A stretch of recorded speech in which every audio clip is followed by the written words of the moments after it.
Non. Oui, Madame la Présidente, quelques mots brièvement. Donc d'abord remercier Guillaume Briou ainsi que les services pour le document qui a été produit et la présentation qui en a été faite. Vous faites de la méthanisation une priorité d'investissement pour la région avec des objectifs ambitieux qui doivent contribuer à nous rendre moins dépendants du gaz naturel et du gaz russe notamment. Ce schéma présente finalement la part de la Nouvelle-Aquitaine dans une stratégie nationale qui participe à améliorer la souveraineté de la France en matière énergétique.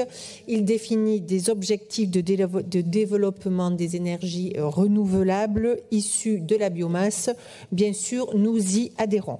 Je retiens le chiffre de 560 000 résidences principales approvisionnées en énergie grâce à la méthanisation à l'horizon 2030.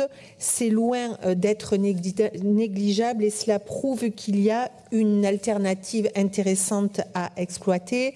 La mise en garde sur la biomasse issue de la sylviculture en n'oubliant pas le bois matériau, mais je ne reviendrai pas sur ce sujet puisque Henri Sabarot y a largement répondu à 2 reprises.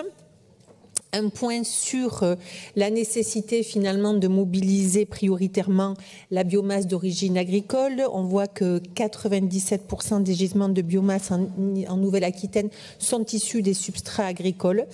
J'ai bien noté les incertitudes formulées par le Césaire, la position de la région qui est celle de prioriser l'usage en donnant une primauté à l'usage alimentaire. Néanmoins, je veux simplement et très brièvement faire part d'une remarque qui a été faite sur un rapport parlementaire de 2016 par un représentant de la FNSEA qui temporise grandement ce point et ce risque qui peut être perceptible dans le document qui nous est proposé et qui indiquait donc, on évoquait souvent les conflits d'usage des terres agricoles entre production alimentaire et énergétique. Je pense qu'il faut recadrer le débat sur ce point. En région Lorraine, si l'on mettait 1% de la surface agricole en culture dédiée pour alimenter à 25% les méthaniseurs, on réaliserait 4 fois l'objectif fixé pour 2020. On parle bien ici de 1% des terres agricoles à comparer aux 30% de gaspillage des produits alimentaires. Vous êtes top, hein, franchement. Donc voilà quelques réflexions, je n'irai pas plus loin, les choses ont été dites et les réponses ont été apportées.